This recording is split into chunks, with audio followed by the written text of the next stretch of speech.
we have a responsibility to get the work to the streets. MDOT presents the Extra Mile Podcast. Highways, movement of goods, these are things that we rely on every day.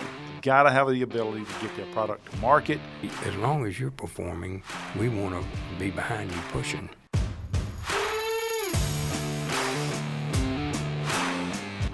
Welcome into another edition of the Extra Mile Podcast presented by the Mississippi Department of Transportation. I'm MDOT Digital Media Manager Paul Catul. As always, I'm joined by my co-host Will Kraft. He handles government and constituent affairs here at MDOT. And I'm excited for a lot of stories, a lot of anecdotes today. So we've got former governor of the state of Mississippi, Haley Barbour, in the house today. Thank you so much, Governor Barbour, for joining us. Oh, well, thank y'all for having me. Thanks for what you do. Absolutely. So just a little bit of information about you. So elected in 2003 and assumed office in 2004 as governor of the state of Mississippi and served 2 terms. But that's about all I'm going to say. Can you give me a little more information on, why you ran for office and kind of take us through your career a little bit? Well, I grew up in Yazoo City, and my father died when I was 2, and so my mother raised my 2 older brothers and me, and everybody in my family was a lawyer, so I assumed that I would come home to Yazoo City and practice law like my father did and like his father did. And in 1968, I ran for president of the student body at Ole Miss, and fortunately I lost because within a few weeks, the Nixon campaign hired me to run 30 counties in Mississippi for Nixon, which I couldn't have done if I had been president of the student body. I'd had to be in school. So very few Republicans in Mississippi in 1968. In fact, the first poll I ever saw in politics, 6% of people said they were Republicans. And we lost to George Wallace, didn't lose to the Democrats, lost to the Independent. But one thing led to another. I was asked to run the census in Mississippi in 1970, which I did. Had 2,700 employees, and I was 22 years old. Wow. So I came back for the 72 campaign, which I ran in Mississippi, became Secretary of the State Party for 4 years. Still never had any idea I'd ever run for office. But one thing led to another. I became political director of the White House for Ronald Reagan in 1985 and 6, which I wouldn't give anything for. Then I finally went home to practice law with my family like I was supposed to. And one thing led to another. I worked in the Bush campaign in '88. Got elected chairman of the Republican National Committee in 1993 and was chairman when we won back the House and Senate for the first time in 40 years in 1994. And then finally I went back. I started a lobbying firm in 1987 when I left the White House. Went back there and decided to run for governor. And it's the only elective office I've ever held. I'm never a legislator or a city councilman or a mayor. But it just seemed like the right time, and it turned out to be. Having been a lobbyist in Washington for many years and worked with Thad and Trent and our delegation and George Bush, and it was a good time to have a lobbyist when we had Katrina. Ain't that the truth? Because so much of our recovery was dependent on the federal government, and they really bent over backwards for us, and of course our people were so strong and so such good examples. But that's how I turned out to do this. It was all kind of an accident. That's amazing. Always interesting to see how people get where they go career-wise. That's for right. Sure. And you just mentioned a lot of things we're going to get into, specifically some of these relationships that you've been able to craft over the years, from political to personal and otherwise. But the last thing you just touched on is certainly we want to talk about a little Katrina. And there's many memorable things I know that happened during your time as governor, but certainly not the least of which was the Katrina events that took place. What are maybe some of the most memorable things that stand out from that time? Well, there's no question that my administration will be remembered about Katrina. the worst natural disaster in American history. You know, our state bore the brunt of the storm. I mean, what happened in Louisiana was terrible, don't get me wrong. But the storm hit the Mississippi Gulf Coast. And at Waveland, for instance, there was a 38-foot storm surge. If you can imagine a 38-foot wave, not a single structure left standing in Waveland that night of the storm. I remember flying over the coast on Tuesday morning. We couldn't get there on Monday. They wouldn't let us fly, as you can imagine. But at any rate, I told somebody that as we flew over in a helicopter from the Mississippi River, from the Pearl River, the Mississippi-Louisiana line, to Mobile, it looked like the hand of God had wiped away the coast. It was utter obliteration. You cannot imagine. We had about 25,000 homes that were totally gone. Wow. I used to say we coined a new verb. We were slabbed, meaning there was nothing left of my house but a slab. Yeah. Yikes. And as I say, more than 25,000 of those. We had 100,000 homes that were uninhabitable after the storm. And we were, by God's grace, we only had 273, if I remember right, fatalities. In Louisiana, they had about 1,800. And with what we went through versus what they went through, we were really, really, really blessed. And my wife used to say the most memorable thing about the storm was when it was over, people were wanting to know how they can help other people. It was helping the little old lady across the street who's a shut-in, or somebody's kids, or Sure. even people's pets. Oh, yeah. So it was really, perverse as it may sound, it was really one of Mississippi's finest hours. Sure. I was talking to Ed Rendell. We were doing a radio show, in fact, together. And he was governor of Pennsylvania when the storm hit. And he called me the next day and said, "What can I do?" Democrat governor, chairman of the Democratic National Committee, like I'd been chairman of the Republican National Committee. And I said, "Look, I got 4,000 National Guard in Iraq." And we did. We had a 4,000-man unit, 3,000 of whom were from Mississippi. Oh, wow. And I said, these are the people that would be trying to help us recover.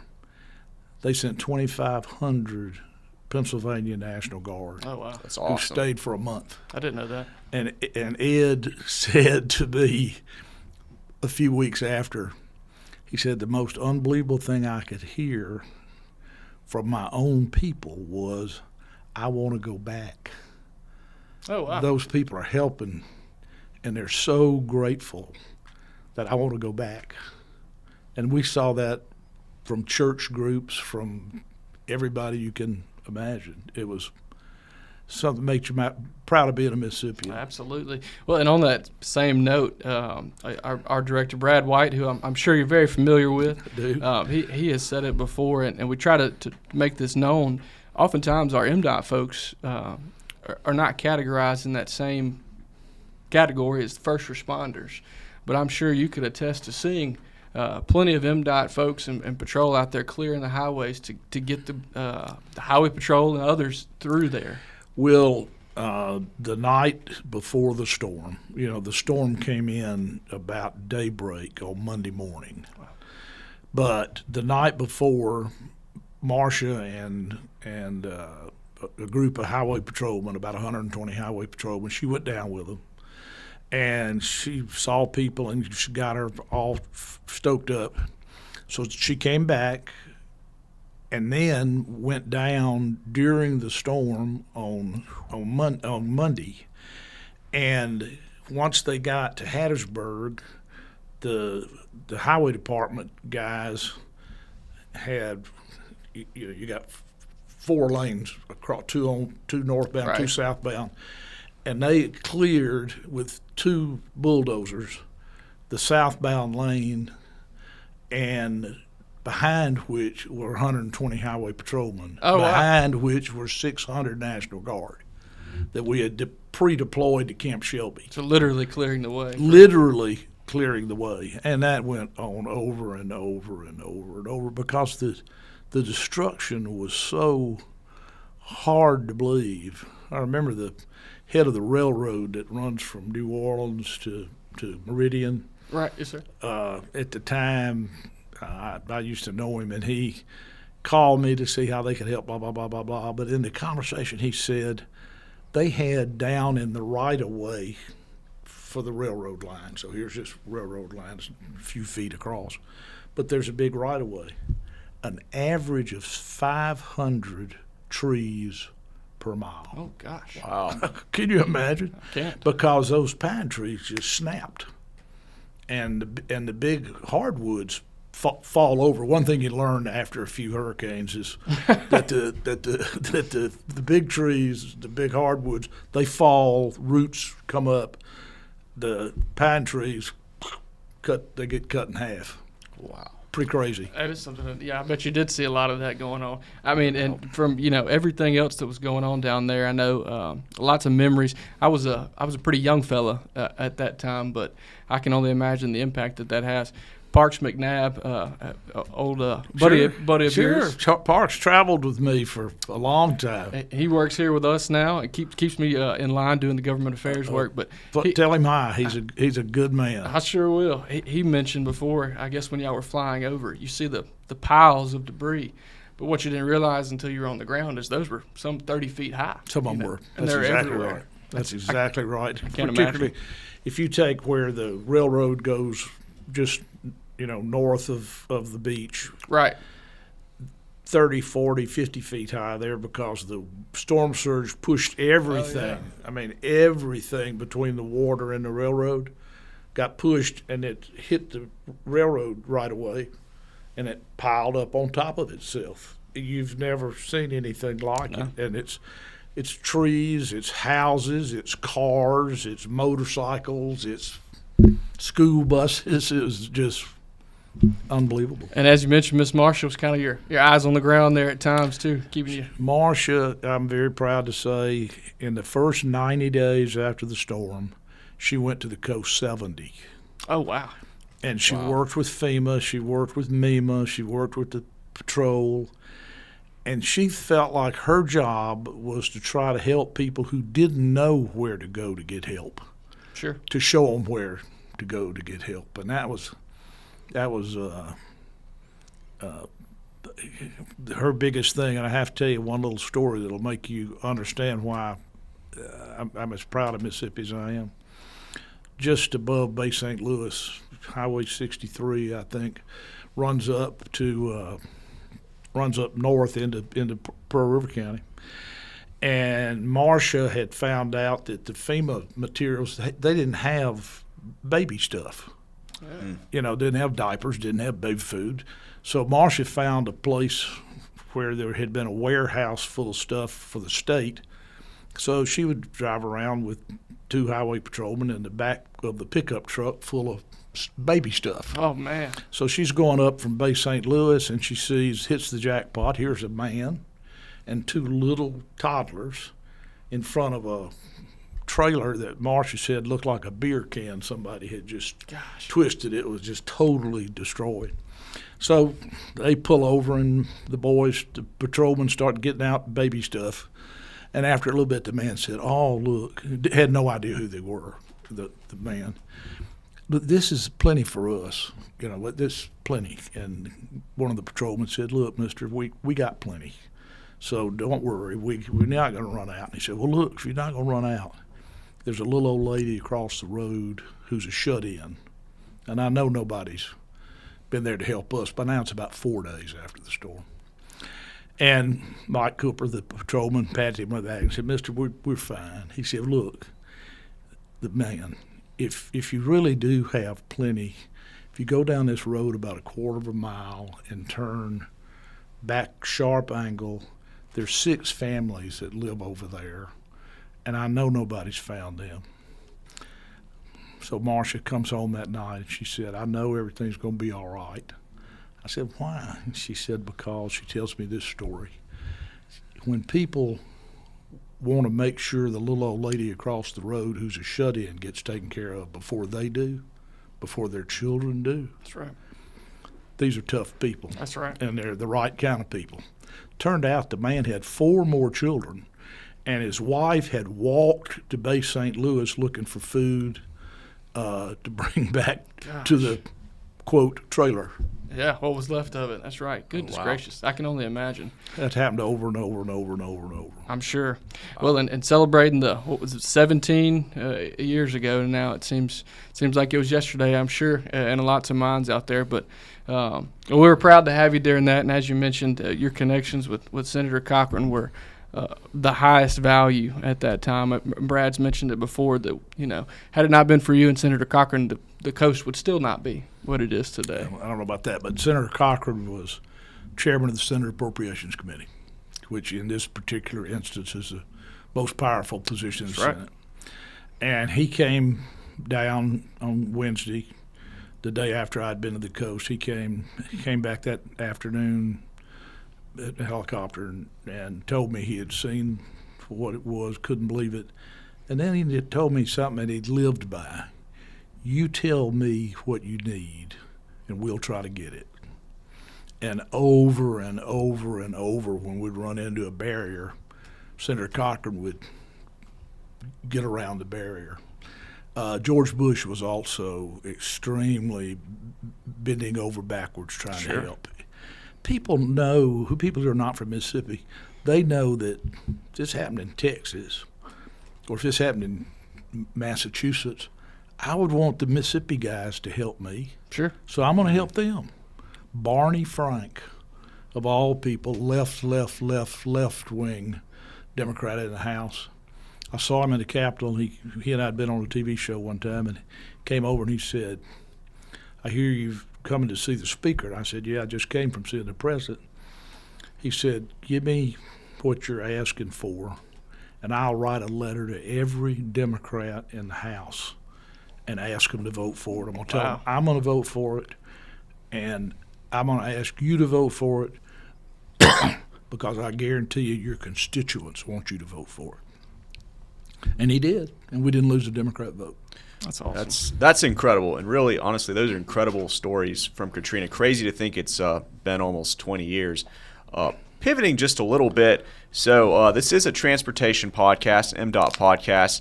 Can you kind of talk about the importance of having a strong transportation infrastructure network and maybe the link between transportation network and economic growth and development, maybe work in the Toyota plant? A lot of people think that the key in economic development is the grants that you give out. Well, that's not. The two things that matter the most, quality of the workforce. Nobody's going to come here unless they think we've either got a workforce that knows how to do what they want to do or that can be taught. The second thing is infrastructure. Toyota, they wouldn't have dreamed of coming to Mississippi if we hadn't been able to give them railroad service that tied into the Memphis, Birmingham, trucking, made 4-lane highways, turned 22 into a 4-lane highway, because the stuff they make's heavy. Sure. And it's got to be carried around. If you can put that on the Tennessee Tombigbee Waterway on top of that, then you got one more huge piece of infrastructure. And people think, I remember Barack Obama talking about shovel-ready projects. That's not why the economic development helps, because of the jobs that last a few weeks, months, or a couple of years.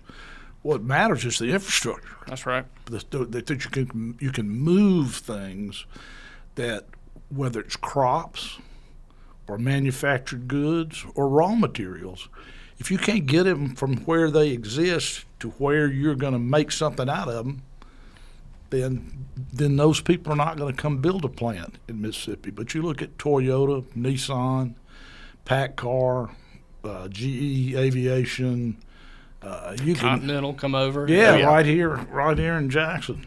The whole coast and from Laurel and Hattiesburg south, just a lot of that just wouldn't be there if it wasn't for the infrastructure. Yes, sir. Yes, sir. That's interesting. You kind of wish you could snap your finger sometimes and see, if X, Y, and Z hadn't happened, what it would look like to get that real appreciation for what we have now. Well, think about Eisenhower. You remember the first big national highway program was done during the Eisenhower administration in the 50s. Okay. And some of it was still being built when I was a law Sure. student in the 70s. And not just in Mississippi. It wasn't because we were slow. It just the infrastructure is so big, so powerful, so important that if it takes 20 years, it takes 20 years. Our ports, an example we don't think about enough. I remember getting Chiquita back a few years ago and the hugeness, of that. But much like what you're talking about, having that infrastructure in place, albeit that was a port, that was why they were able to come back, why we were able to get that business That's back. right. Well, port is infrastructure. That's right. So's the airport. That's right. All good Absolutely stuff. vital. But, pivot on just another topic here for us. Looking back on your time as governor and involved in the state here, any signature, legislation or policies, maybe reform or something that was just the most important to you? Tort reform. Tort reform. When I ran for governor, I never made a speech that I didn't talk about tort reform, even if I was talking to high school kids, because it was having such lawsuit abuse, was having such a negative impact on our economy, but particularly our health care system. Oh, yeah. We had doctors leaving the state because of the cost of medical liability insurance. And I'm proud to say, passed tort reform in the summer of, in a special session. That's right. In the summer of 2004. In 1 year, the number of lawsuits filed against medical people went down 90%. Oh, wow. Wow. And in 2 years, the liability premiums for medical liability insurance went down almost 70%. Oh, wow. And so, it worked, is my point. It Absolutely. worked. And that made a lot of difference to a lot of Mississippi families who, I can remember a woman made a TV commercial for me about her husband had been injured in a wreck somewhere up around Indianola or Greenwood. And the only doctor who did emergency neck surgery had quit. Oh, wow. They quit doing that. And they had to take him to Memphis, and he never could walk again Oh, gosh. because of the delay. And my wife is a nurse, so I know this a little bit firsthand, but basically anywhere after college, she had some student loans, but she could have basically went anywhere in the state and got those paid for based on the need of it's an underserved state as far as the medical field is concerned. So I can only imagine how much worse that would be had the reform not happened in the early 2000s. You probably were working on it in the 90s and got it through in 2004. I imagine that did take some time, but well, thank you for those efforts. Absolutely, Paul. What you got, man? Oh, yeah. So let's talk about a lost art. You're talking about, working, with Democrats during Katrina to get, Mississippi what they needed. But it seems like it's really bipartisanship is a lost art, and there's not a whole lot of that going on right now. Can you talk about maybe getting back to that, or you see any improvements? Paul, when I was governor, I never in 8 years, not one day, had a Democrat majority in the House. That's right. Mm-hmm. Every day had a Democrat speaker and all that, and the speaker and I, we tangled sometimes over tort reform, for instance. But he came to the conclusion, he said it publicly, that when it came to economic development, he trusted me. And I never had a veto overridden. And I only had a majority in the Senate 1 year. Oh, wow. Wow. Two senators changed parties there last year. Cindy Hyde-Smith's one of them. That's right. And look, you have to work at bipartisanship. Sure. You have to work at at being willing to compromise, and you have to know what's right to compromise on, what's not. Sure. But right now, I've never seen anything like this. And as we talked about at the beginning, I've been doing this for 54 years. You know, when I was at the White House, Ronald Reagan never had a majority in the House. Right. But he and Tip O'Neill, I used to sometimes get called on to staff meetings with Tip and the president. And Chris Matthews, who you all see on TV, That's right, yeah. he usually would staff them for Tip. But they were two Irish guys that liked each other, that didn't agree on much policy. But the president would have a glass of wine and the speaker would have a beer, and they'd talk.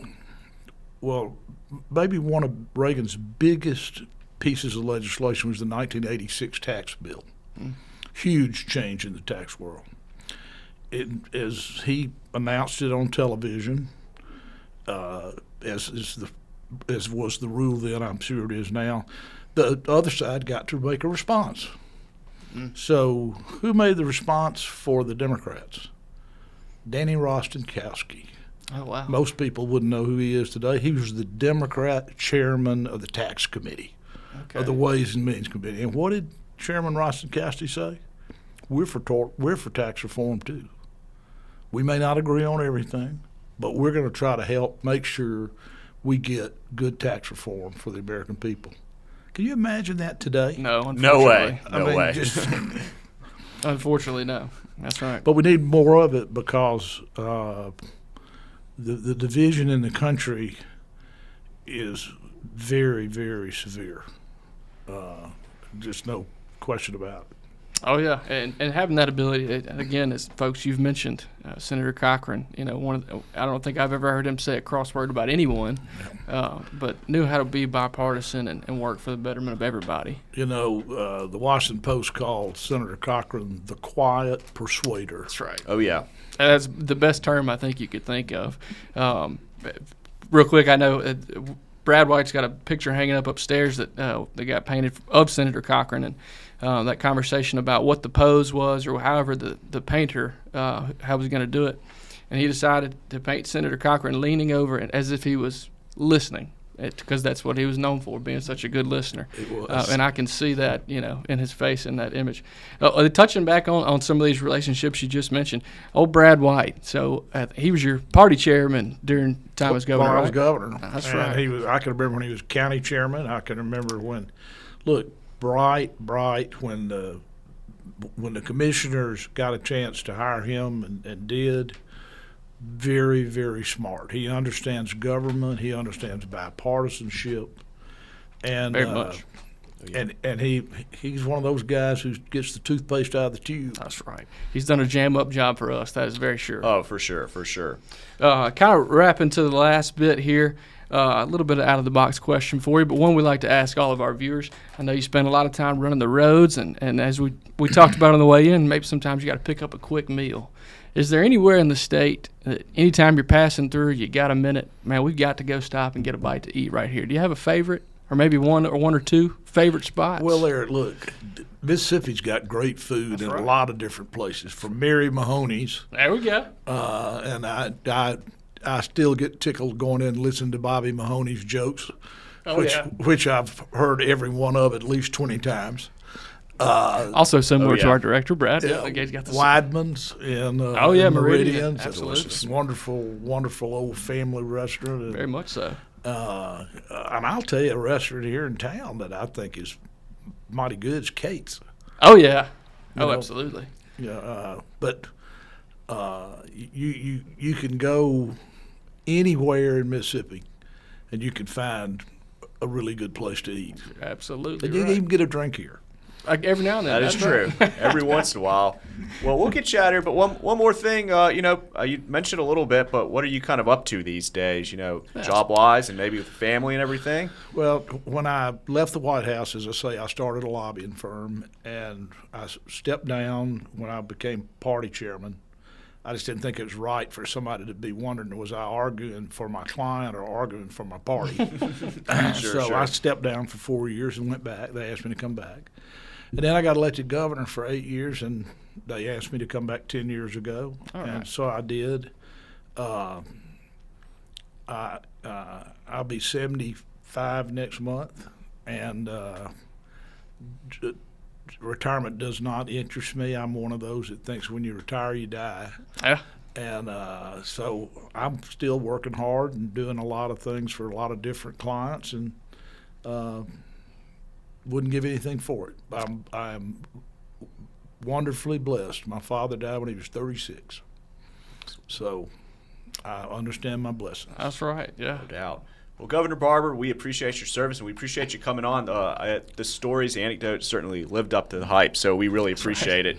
But thank you, Paul. Absolutely. So we're going to do a little bit of self-promotion before we get out of here. So just wanted to mention last week, the Extra Mile podcast won the audio production category at the AASHTO Transcom Skills Competition. So that's a professional organization where all members of the DOT communications professionals are a member of. So anyway, just wanted to kind of tease that and we'll pat ourselves on the back. Let's That's be right. honest with it. Congratulations. Oh, Thank you. Thank you so much, Governor.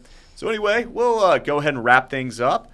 Want to thank Governor Barbour again, and thank our listeners out there for tuning into the Extra Mile podcast. We also want to thank our producer, Katie Hornsby, our editor, Drew Hall. Remember, you can listen and watch each episode by visiting gomdot.com/The Extra Mile. Be sure to follow us on Facebook and Twitter. The handle is @MississippiDOT. And as always, remember to drive smart out there on Mississippi highways.